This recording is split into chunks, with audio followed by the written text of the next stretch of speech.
preaching, family tales and where you're going, truths you need without the sugar coating.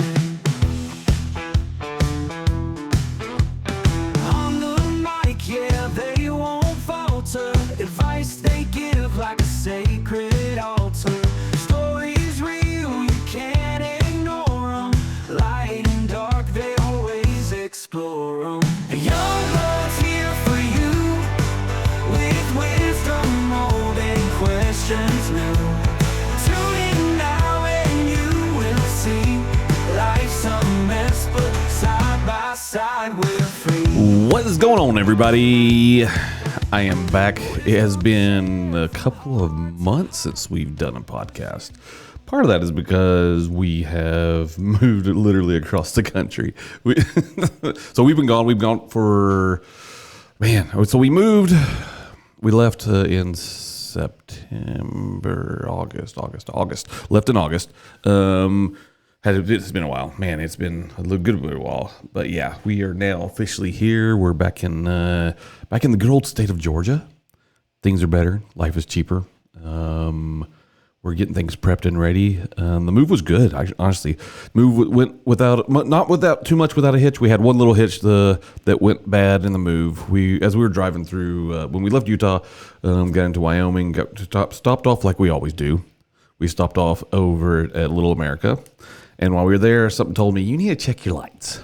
I'm like, okay, I'll check my lights. So something tells me, in just back of my head, you need to check your tail lights, make sure the lights on the trailer are doing well, make sure everything's going like it should. So I had Shannon jump in the front seat, not the front seat, but in the driver's seat. And she gets in the driver's seat. I said, push the brakes. She pushed the brakes, and there's nothing. They worked before we left, but there was nothing happening. I'm like, okay, what's going on? Why are they not working? So I checked the connection between the trailer and the car. No problem. So I'm like, let's go further back. So I started going further back. And when I got to the back, I got to where the wires go into the lights. I looked down and they're snapped. They're literally broken in half. I'm like, what the heck? So then as I started investigating, I noticed that the trailer where the guy rewired it, because he told us I rewired the lights. They work fine. Everything's great. It is nice. I'm like, awesome. I didn't check it. That's my own fault. I mean, it's not the guy did wrong. He's just a young kid that I bought the trailer from. He was probably, 17, 18 years old. 18 years old. And so when I did that, I noticed that he took the wires underneath the springs instead of over the top where it would not be a problem. And so when the trailer was driving on the road, it would bounce because it's heavy and you're hitting bumps and things like that. And it snapped the wires. So snapped the wires. Here I am in the middle of this parking lot of Little America. We just got gas and I'm here going, crap. So I look around and the only thing there is literally the stores here. Then there's a truck stop store on the other side. So I'm like, let me go to the truck stop store, see if they have any wire. Got the wire, came back. Me being me knowing how to do things, which is obviously a good thing, I decided that I can fix this because I can fix anything. Literally can fix anything. It's a gift. I'll say it's a gift. But anyway, that's part. So I fix it, rewire it together, tell Shannon to fix it. I put some extensions on it because I didn't rewire the whole thing. That is my new job, which is coming up soon. I'll tell you about that in just a second. But so I got it going, got that fixed, had Shannon test it, worked perfectly like it should. So that was literally the only hiccup that we had when it came to traveling the 1,850 something miles that we did cross country. That was the only hiccup we had. Other than, so we drive, slept in the car. I made a video or two in the car. I want to clarify some stuff. People don't have to believe me. I don't give a crap. I know how I did it. It's good. So we made a video. It was basically use the sound. When I edited it, I used the sound of Fiona and singing to the bird from Shrek. And then the bird blows up, right? That being said, Shannon's out cold. So I've recorded her. Then bear in mind, I have a camera mounted to my windshield, right? It's up here. Now it's facing in towards us, recording things as it goes. I can just, hit the record button while I'm driving, recording a lot of stuff, recorded a bunch of video. Most of the video stuff in the car was just Shannon sleeping or Ethan sleeping or us just talking or whatever. So there was that. But that video went viral. Over 40 million views. Not bad for a video. 40 million, I'll say 40 million across all platforms. So if anybody out there wants to try to fact check me, go ahead. It's a little over 40 million across all platforms, which is cool. I mean, I'm no Mr. Beast, but that was one of my, say, amazing Mr. Beast moments. So there's that. Maybe one day I'll be up there with the stats that he gets, but we're not there yet.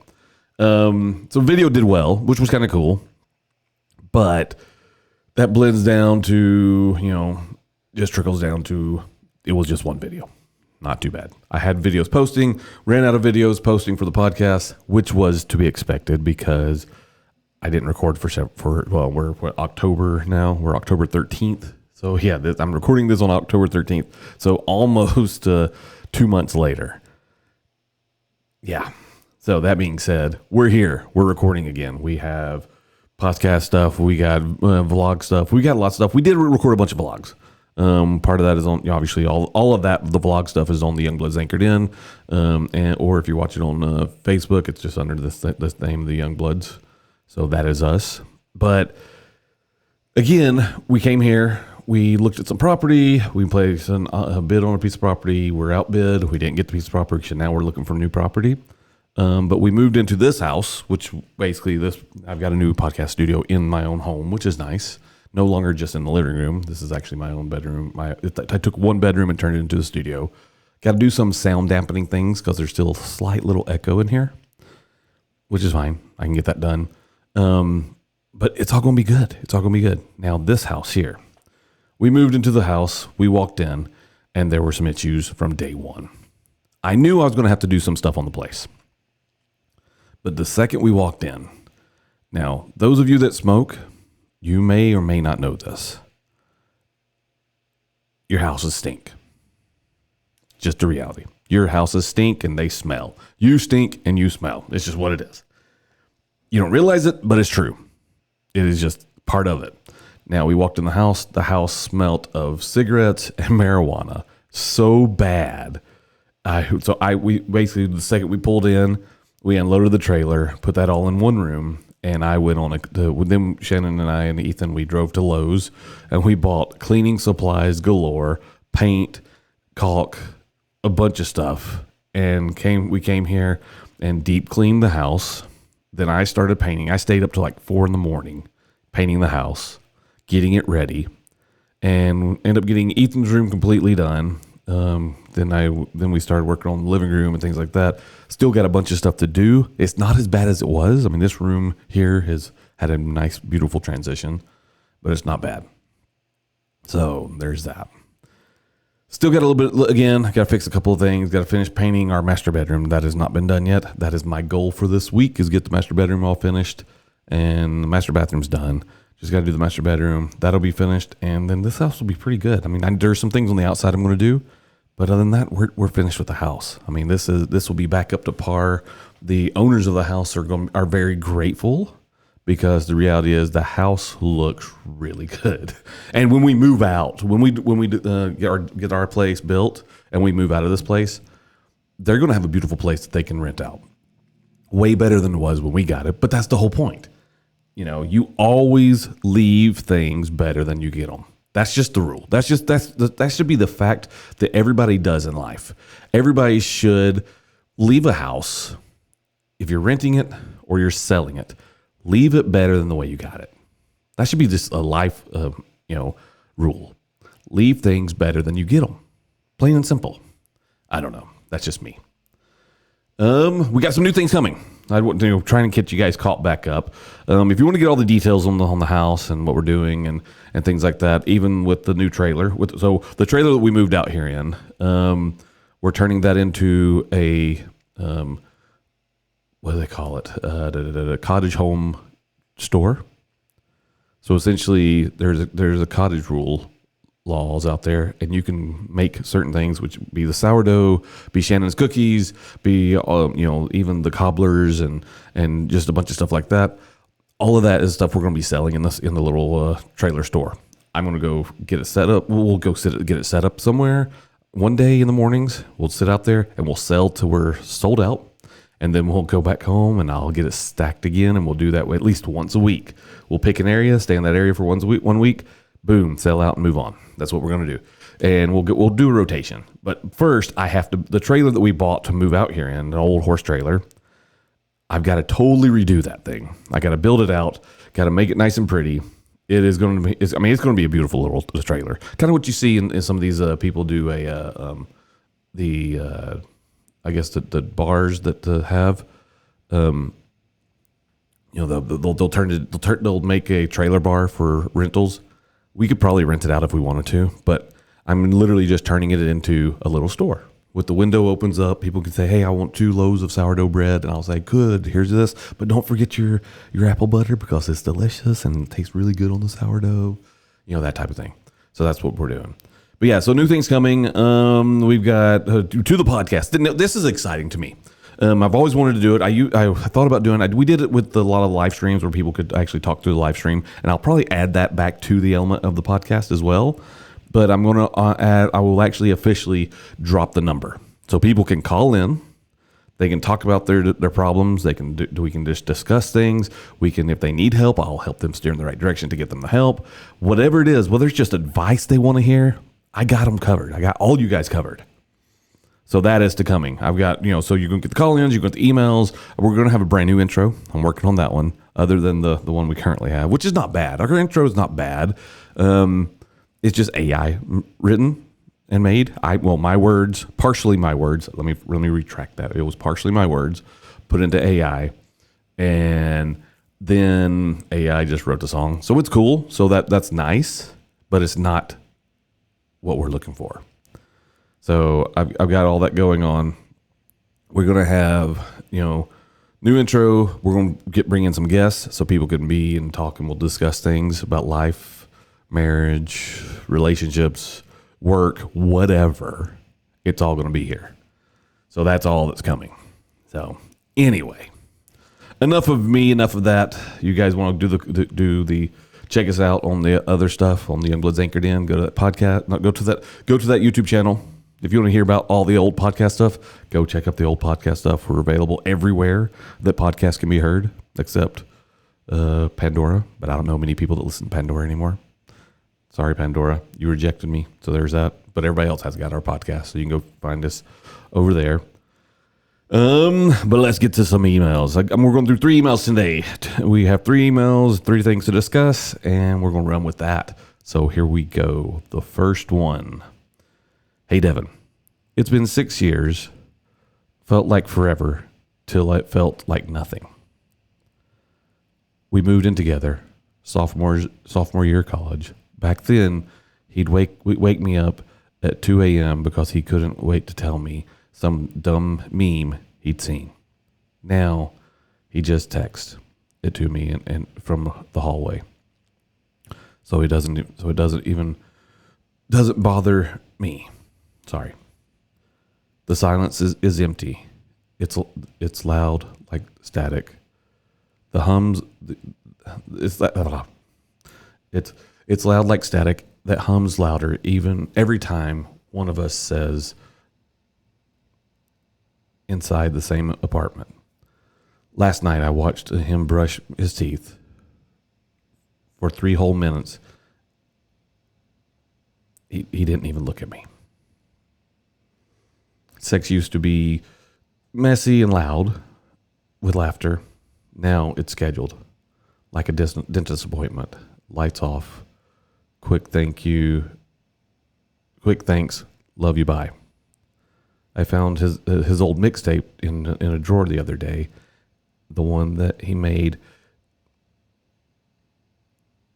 when we first drove across the country, and I put it on without asking. He rolled his eyes, said, "Nostalgia's for people who peaked in high school." I'm not bored, Devin. I'm terrified. We peaked in sophomore year and just didn't notice. How do you ask for fireworks when you're scared the matches and the matchbox are empty? Emily from Portland. Emily, you're in a rough patch. Here's my thinking. When it comes to men, we need stuff. Okay, let's look at men first. There's been some disconnect somewhere. Something happened, and a lot of times women don't pick up on the things that they do or that they say. Sometimes women say things and they don't mean it because they're frustrated, and then they lash out, and then they pawn it off as, well, just whatever. But men have needs. So something went wrong in the past, and I'm not putting all the blame on you, okay? There could be blame on his side as well. Just like I'm pretty sure there's blame on his side, actually. But it feels like he's given up.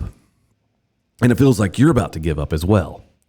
If things were good, backtrack a little bit. When it comes to relationships, there is an up and down to a relationship. With that being said, it is your job and your responsibility, not just yours, his too. I'm speaking to both you guys, but it is your job to make sure that you keep things in check. Make sure you're being honest. Make sure you're talking. Everything. The key thing here is the talking. Get to the nuts and bolts of it. Okay. My wife, when she's upset, she internalizes everything. And when she internalizes everything, it can cause problems. Now, I have learned out of my almost 25 years of being married, 25 in January, that I have to do myself. I have to ask follow-up questions. I have to ask the things that I used to not think had to be said, but they do have to be said because stress is there. There's relationships of stress for long times. I mean, you guys have been together for 6 years,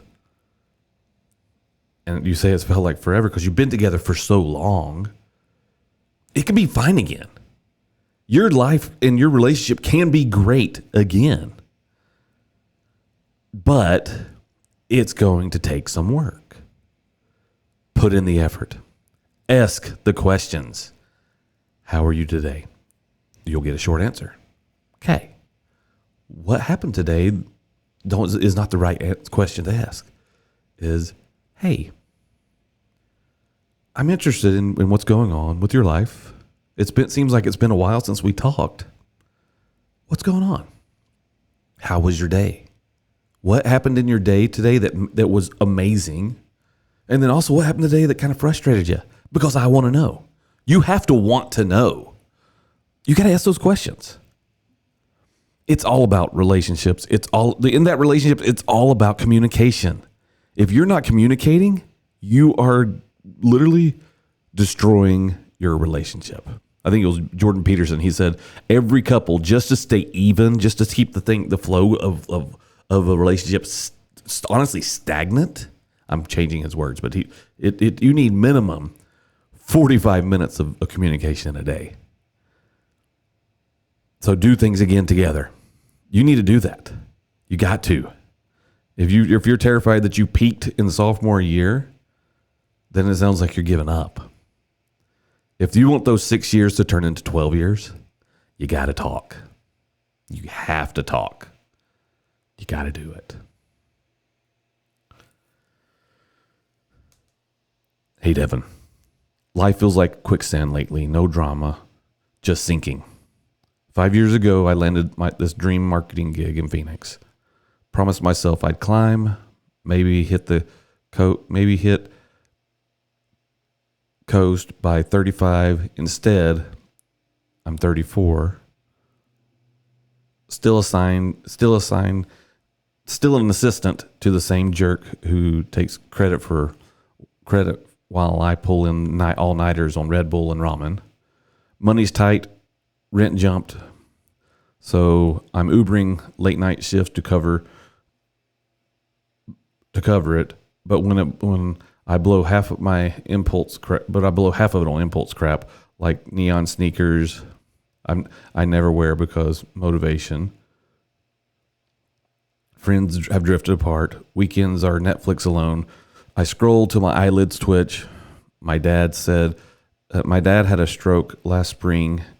Texting last spring. Still haven't booked a flight to go see him.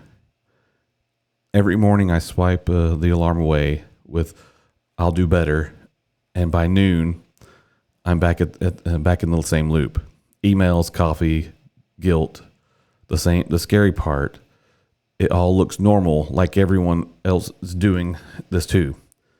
Except no one talks about the way your chest caves in when you realize you haven't really laughed in months. How do you claw out when you don't remember what above feels like? Marcus from Phoenix. Marcus, you're in a slump, dude. I know, I'm stating the obvious. Here's the deal. Life gets expensive. Life gets hard. From relationships to work to whatever, you need a change. You landed at your dream job, but you work for a kind of a jackass. You got two choices. One, start looking for a new job. Seriously, it is okay to change. It is okay to move on. Or, I dare say, work harder. I know you're thinking, well, this is stupid. If I work harder, then I don't get the fulfillment. I'm not getting paid for it. Bottom line is work harder, put in your time, whether that's honestly 2 weeks, 6 months, whatever. Because if things are bad with the work, let's go take this down multiple steps. Let's talk about work. If it's bad at work and you go get another job, you're going to want to have a reference. So make yourself look amazing. Don't just coast. Do the chore. Apply for another job. Find a place that will give you what you want. You've got the experience now.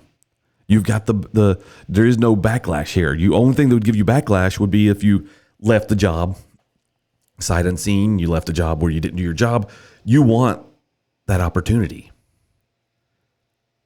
Work harder. 2, you need to get some friends. Reach out to them. Get off the roller coaster.